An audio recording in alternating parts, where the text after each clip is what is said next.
All right, welcome back, guys. We are on episode 4. Playing the game. Playing the game. This is the exciting part of the process. This is the exciting part. So we're talking to buyers on this episode. Right. And so they've just put in their offer, and you have just been notified that they won the bid. Yes, they got the coin toss. It went their way. That's the most exciting part. So It's so exciting. And I have to tell you, that is one of the most exciting parts. Besides giving them the keys, that's one of the most exciting phone calls I get to make to my clients to say, congratulations, you got your offer accepted. Yes. So now the fun begins, right? There's a lot of work that has to happen. So let's break this down by quarters, right? So we've got a full game. We have 4 quarters involved.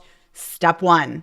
Well, my step 1 on my end is to tell my buyers, congratulations, take it in and just be really excited. Just for one night, celebrate. Yeah. Because it goes so quick, and Danielle on her end has a lot of stuff that she's going to need as their mortgage broker, and I'm going to need a lot of stuff from them as their realtor. So I like to just have them take a breath and just celebrate. Right. But after they're done celebrating, then I say, listen to Danielle and what she needs. Right. Now, what's the second thing that you're doing on your side? Are you contacting the escrow company? So I'm opening up escrow. I'm sending them over the ratified contract, the fully signed contract by the buyers and the sellers. And if it hasn't been already opened, we're opening it up. I'm giving escrow company the buyer's contact information. They're reaching out to the buyers and they're giving them the wire deposit, the wire instructions for the deposit. Okay. And simultaneously, you're reaching out to them as well. Yes. So they're getting a little bit bombarded with people who are giving them instructions. But I always tell people, if you don't know who to call, just call me. I'll direct traffic. But now we are officially in escrow. So the escrow period is the time between contract acceptance and contract closing, recording the house is yours. So Chrissy has forwarded me the contract. I'm reviewing it. I'm getting it set up with a lender. It's really, really important that, we figure out what interest rate we're going with, what terms we're going with. We're selecting a lender. We're re-reviewing those items. And then I'm working on loan disclosures. So I need some things from escrow, which I'm requesting. They're sending me that stuff. And then I'm getting loan disclosures out digitally. So it's almost always a digital signature. Each lender has a little different process, but each buyer will need to sign separately, and it's kind of a rough draft. It's the information that we got from the initial loan application. Some things may have changed, and that's okay. We're just signing off that we've received initial estimates. Right. And then as they're doing that, I'm having them get their deposit all in place. It's 3% per the contract. Yes, it can be less, but I always recommend buyers come in with 3%. It makes your offer look as strong as possible, and that's 3% of the purchase price. Right. So they'll take that. They'll get the wire instructions from escrow, and they'll go down to their bank or they'll call their bank, and they will have that 3% of the purchase price wired into escrow within 3 business days. So if you get your offer accepted on Tuesday, day 1 starts on Wednesday, and you have Wednesday, Thursday, Friday to get that deposit into escrow. So that's an important distinction, right? Because the initial deposit is done by business days, but the contract is written by calendar days. Correct. So if you have a 30-day escrow, it's 30 calendar days. Every day counts. If you have a 15-day escrow period, every day counts even more, because that's really only 10 business days. Right. And I say wire because that's usually the most recommended way, I would say, to buyers is to wire your deposit. Right. But they could potentially send a check, right? And that's all going to depend on how long your escrow is. If you have a 30-day escrow, a personal check is going to be fine. The lender is going to need to verify that the initial deposit, like where it was made from, and that it's cleared your account. So if we have a 30-day escrow, we have plenty of time to track that check clearing your account. But if we have a shorter escrow period, we're going to 100% want to wire, because it has electronically tracking to it, so we can see exactly where it came from, and we won't need those extra steps. If we're looking at gift funds, it's really important that you're chatting with your mortgage broker to make sure that we've properly tracked the gift. We're going to need to get gift letters. There's extra steps involved.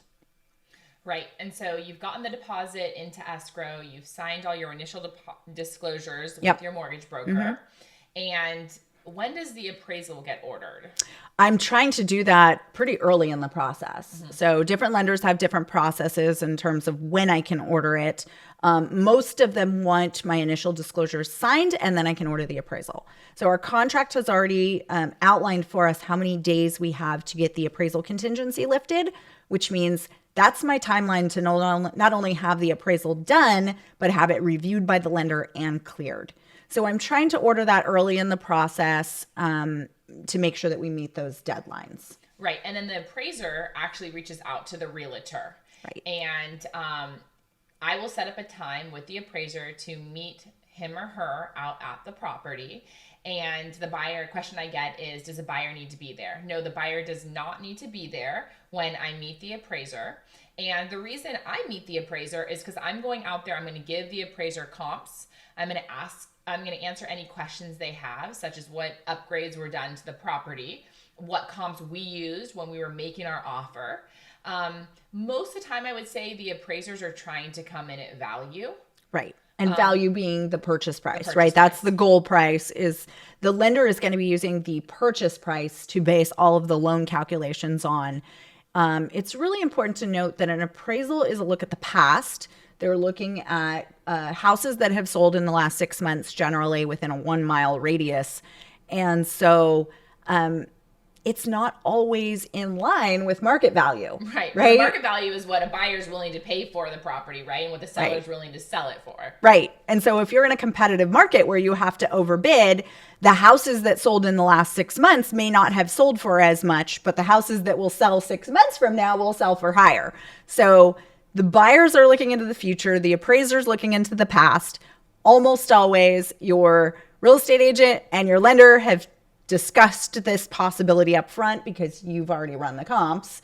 And we already have a game plan or a second game plan in play should the appraisal come in less than purchase price. Correct. So that's almost always outlined, and it's almost never a surprise. But sometimes it is, and that's why we have contingencies. Right. And I would say most of the time the appraisal does come in at value. Yeah. Appraisers want it to come in. That's value. always it's their way goal. Less work for them. Let's be honest. Nobody wants to screw up a transaction. So, but it's an important step. So while the appraisal is going, we are re-reviewing the loan file and we're getting updated documentation. There might be things we might have pre-approved this buyer, 3-4 months ago. And so we need to get the most current of everything, updated bank statements, updated pay stubs.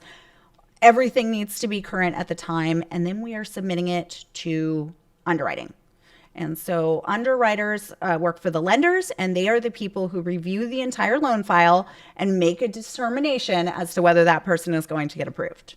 And while the process on your end is going through underwriting, on my end, I am asking the buyer, hey, do you want to go back to the property? Do you want to come see the property again? Right. Do we have inspections? We're lining up those inspections. We're knocking those out as well. Yeah. I will say it's super fun taking the buyer back to the property for the first time after their offer has been accepted. I think emotionally, it's just exciting. It's like you're more emotionally invested. Yeah. And now it could be your property. So you're taking measurements and is my couch going to fit here? Is my master bed going to fit, my bed in my master bedroom going to fit here?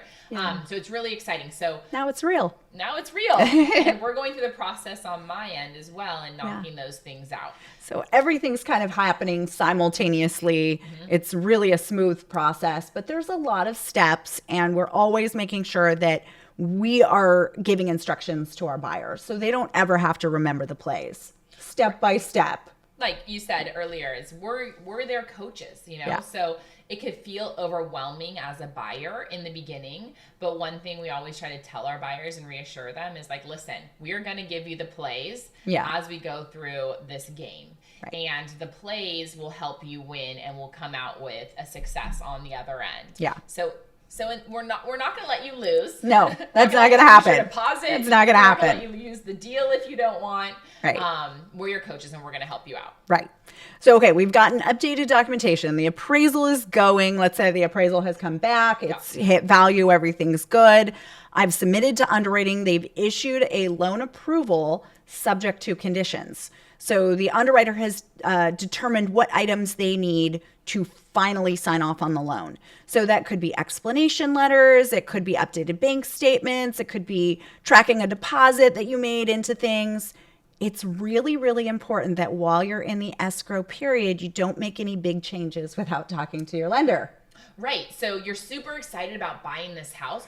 Don't go out and furnish your whole house while you're in escrow. Please don't. don't. Please don't. Your mortgage broker will be really upset. Please don't. Yeah. So we have to track everything, literally everything. If you deposit $5,000 in cash that you had sitting at home into your bank account, that all has to get tracked. So don't make any big moves without talking to your mortgage broker. Don't apply for credit. Don't make any job changes. Don't transfer money between accounts because we have to track all of those things. So all of that is part of your conditional loan approval. We will get all of that tracked and detailed for you. Once we have everything in, then we're working on the closing disclosure step. Correct. And I would say that's probably at halftime. We're probably at halfway through the process. Yeah. We are regrouping and we're saying, listen, you have removed your loan contingency. Right. You've got that fully approved. You removed your appraisal contingency that came in at the value. Yeah. Your inspections have all been removed. Everything looks good. Or you've negotiated money back. Right. If you're buying a condo, you've looked through all the HOA docs and everything looks good. Right. So when you remove your contingency, that basically means it's the home stretch. It's go time. There is no turning back. And I make this very clear to my clients. Right. If for some reason you remove all your contingencies and you move forward in the process and you decide, I don't want to buy this house anymore, you are in jeopardy of losing your 3% deposit. The sellers can legally go after you for your 3% deposit. Right. So once you get to halftime and you've removed all your contingencies, it's a go. Right. So we don't want to make any changes after that point. So we're issuing the closing disclosure. So we talked about the fact that the initial loan disclosures were kind of estimates and that we're still gathering information and we're still fine-tuning everything. The closing disclosure is a document that is legally required to go out at least 3 days before your final signing. And it should be more accurate than the other versions of the documents that you've seen. So everything kind of adjusts on a daily basis. And so we may not have an exact closing date if we're changing things, but the closing disclosure should be pretty accurate. And it's just a summary of what to expect in terms of your closing costs and your cash to close at the end of the game. Right. And it's usually referred to on our side as the CD. I'll be calling CD. Danielle out. Yeah. Like calling Danielle up and say, hey, has the CD gone out? CD and gone what out? I mean is, has the closing disclosures been emailed to the buyer? Right. And the buyer has to acknowledge those in order for the 3-day period to begin, correct? Start. Yep, exactly. And so that step is really important. We try to get it done as early in the process as possible, but there are certain things that have to take place before it can go out. So the closing disclosure goes out. It's been signed and acknowledged. And we're just about ready to start wrapping up the loan. You've released all the contingencies. Right. So when we start wrapping up the loan, we're signing off on all the conditions, and then we're generating loan documents. So loan documents are kind of the final everything from the lender. It outlines all of your mortgage terms, what interest rate, what payment, all of the legal stuff. And we generate that set of documents and we send it to the title company. Right. And I will say the buyer during this period is kind of a little bit of a waiting game for them. Yeah. And they don't know a lot of times what goes on in the background. And so I think it's great that Danielle is here to explain what goes on in the background, right? Because it going to the escrow company lining up, the notary, like all this stuff is done behind the scenes. Yes. It's very kind of just secretive from the buyer's standpoint, right? So, but a lot of buyers ask me, at what point can I start packing? Like, when is this done? At what point can I start giving notice if I'm renting? And I would say that time period should be about the time that you release all of your contingencies. Right. At halftime, when you release all your contingencies, you can give notice. Right. You can start packing, hiring the movers, getting some bids, and moving forward from there. Right. I would say the second half of the game, it's downhill. Yeah. Usually by that point, we don't need a whole lot. There could, depending on if it's a longer escrow, there could be some updated stuff, but generally not. So we're generating the loan documents. We're balancing things with the escrow company, they need to give us final figures in terms of property taxes that are due and interest that's due. And we calculate all of those things. We come up with a final estimate. We review it with our clients. And then the escrow company hires a notary. And so the notary is kind of anticlimactic. It's not really a huge, big celebration process. In other states, they have like a formal sit down and the buyers and the sellers all sit together and sign. And they get their keys. And they get their keys right that day. It doesn't work like that in California. So we hire a notary. You can sign literally almost anywhere. At your house, at your job, at a state, at a country. Yeah. If you have your husband in one place and your wife in another place, they'll send 2 notaries. They make it super easy on you. Right. Now, I'll add, if you are planning on being out of town during the final half of the game, it's super important that we know about that, because we do need to plan for a time limit to accommodate notaries in different states. Or if you're dealing with notaries out of the country, we have to get the consulate involved, and there's some extra steps.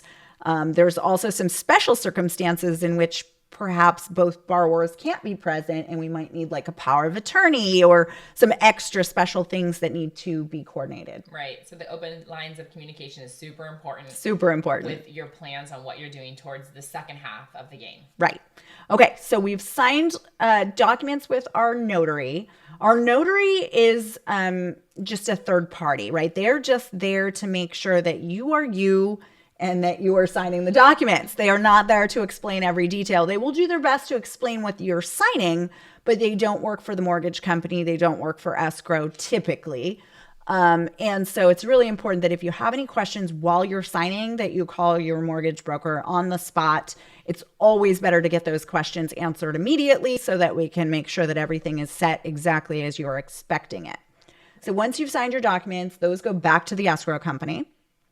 The escrow company reviews everything and makes sure that all the, I's are dotted and T's are crossed and everything's dated as it should. And they send a copy of the loan documents back to the lender. Correct. It's kind of a back and forth process. Hanging out, waiting. Right. Making hopefully sure packing. Hopefully packing. Also making sure that their money is in escrow if they have. Right. So it's really, really important that you're communicating with your mortgage broker that the money that you're using for your final funds is coming from the exact accounts that you already gave us to verify. So if you gave us a Bank of America account where it's supposed to have $100,000, down payment, you can't wire from a Wells Fargo account necessarily. We have to track all of those things. So it's really important that you don't make money movements, that everything comes from exactly where it was scheduled to come from. So the escrow company is sending the loan documents back to the lender to confirm that everything's signed. The buyers are sending their money to escrow. Right, and it's going to be a wire. Always going to be a wire. When yes. It's a bigger amount at the end of the escrow, it's got to be a wire. And again, you want to go back to what we brought up earlier, which is wire fraud. Just make sure that you're calling your escrow company ahead of time. You're letting them know. Call your realtor after you wire the money so your realtor can follow up with escrow, or you can go ahead and follow up with escrow. Right. Super important. Even if you think you've already confirmed it, you always reconfirm it. It's just an important step to protect you. So you've now wired your money to escrow. Escrow has requested money from the bank. So the lender is the one that provides the loan funds. So they've sent that to escrow. Escrow is the company that kind of holds all the money. Right. So they're collecting it from everyone. And they're also making sure that the seller has done their steps, right? So sellers have to sign deeds. The sellers have maybe a mortgage that needs to be paid off, and the escrow company is making sure that they've requested payoff demands on that. Any liens have to be, completely paid.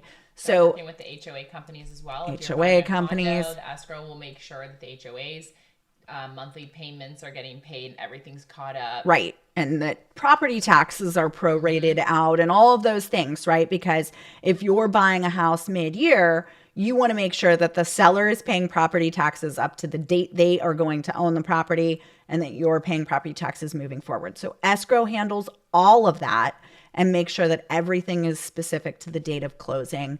The lender wires their money to the escrow company. Once they have everyone's money, everything's cleared and everything's signed off, they record the deed. Well, fund fund, yeah. And then record. Lender's funds are in. And that's a question I get a lot. What is the difference between funding on the lender's side Right. and then recording? Yeah, good question. You have to do both. You have to do both. So the lender has that to order. fund yes, in that order. So the lender funds their loan, which means they have delivered the loan to the escrow company. That's you're funded. And now the escrow company releases the deed to record with the county. Correct. It's kind of a crazy process, but somebody actually walks the deed into the county recorder's office and they file it with the county. And that is what makes the transaction official. Yep. And then the escrow officer will usually call me and say, it's recorded. Congratulations. Yeah.